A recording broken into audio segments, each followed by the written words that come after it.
Good morning. Um, Although I've said in class several times, I don't want this to turn into a class where it's all formalism and it's all looking at all of the literary devices. I do think ever so often it's important for us to remember that some of the literary devices matter no matter what lit theory it is that we think we espouse. And one of those, I think, in particular, is the idea of theme. One of the earlier slideshows, I talked about the idea that the class was going to focus on character, conflict, connections, classification, theme, and theory. The characterization, I think we worked pretty hard on. What kind of person is Margot? Is Was Q or is Q an example of the knight in shining armor? Were her considerations that he was rescuing her for his own well-being, his own ideas? Were they were those accusations valid? We didn't really talk too much about the internal conflicts. We did mention it in the context of Radar telling Q that they should just, chill the hell out. I tried to make connections to things like the Breakfast Club, other literary works, personal experiences as we went through this. We talked about the fact briefly that this was a detective novel and that Q was living up to the detective formula by having his own code, by following the clues, that sometimes the clues are red herrings. We mentioned some of those things. I mentioned that feminists might think that Margot was a bad character as far as feminists were concerned. I mentioned that Marxists um, might think that these characters were, too obviously part of the upper class and things like that. Um, but I don't think we talked much about theme. And I think theme is an important element of determining the work. I think theme applies to theories again, uh, the post colonial theory, the Marxist theory, the feminist theory. Lots of the theories, I think the theme matters. So I want to give a brief overview of theme and try to make some connections to the both A Long Way Gone and Paper Towns. Besides characterization, I think that Paper Towns we discussed a couple of things. Verisimilitude, obviously, verisimilitude isn't going to apply to a memoir because we believe the memoir actually happened.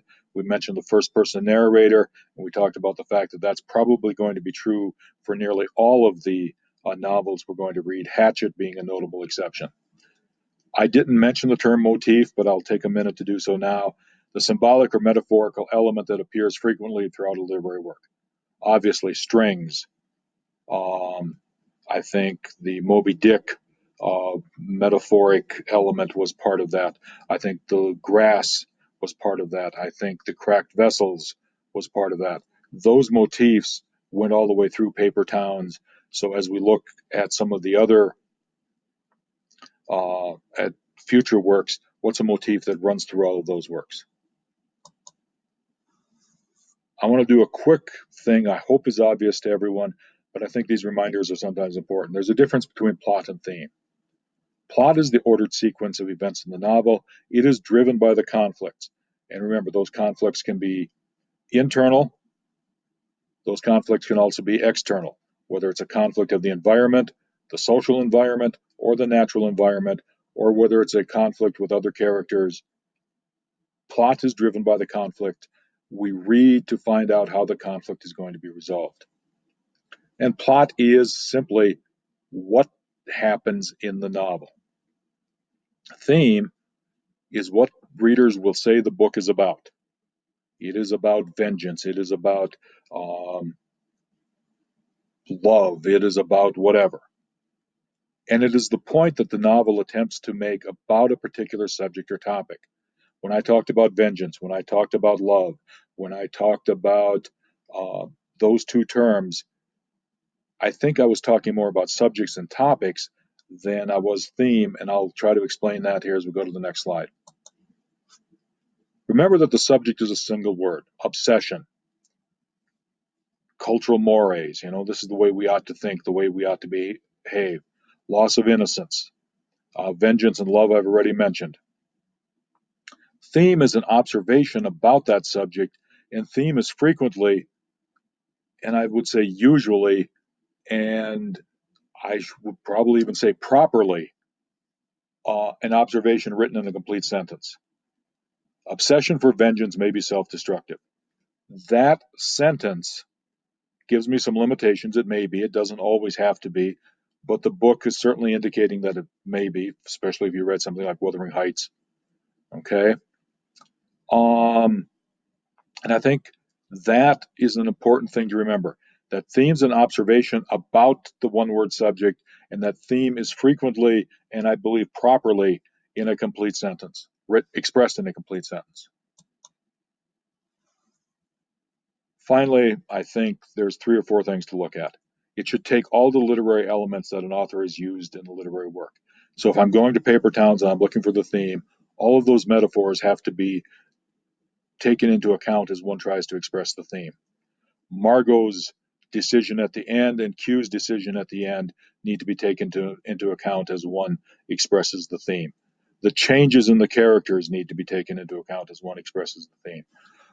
The entire work, irony, everything needs to be taken into account. Try to avoid the cliches. Love conquers all should not be a theme.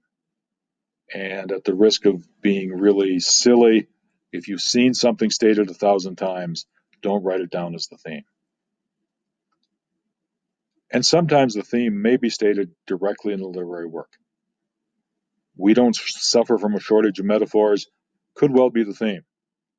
Perhaps we should go a step further and talk about the idea of what does it mean that we have too many metaphors to choose from. But nonetheless, I think sometimes the theme may be stated directly in the literary work. And so I think it's important to, as you're reading, is there something that sums up the whole novel as we're going along? I think in some of the memoirs that some of you may have read, The Glass Castle, I think there were a couple of statements of theme right in that book. It was a memoir, but still in that book. I think there were some statements of theme in some of the other memoirs that Dr. Sullivan and I used in Comp 104. All right. Remember that the focus of the class is going to be the conflict, the characterization, the connections, theme, theory. And I think it's important to remember that theme is not a one word thing. Theme is going to be a complete sentence, or ought to be a complete sentence, about that one word thing. We'll pick this up as we go through several of the novels. Sometimes I think they try too hard to have a theme, but again, remember that the function of young adult literature is often didactic. It is often trying to teach. It is often trying to make a point. The thing is, let's avoid the cliche, let's avoid the moral of the story, and let's think about it in an observation about how life is in the real world that we inhabit. Okay, there'll be a presentation also about parts of A Long Way Gone today. Hope everybody has a good day. And those of you who are watching this, we'll see you in class on Friday.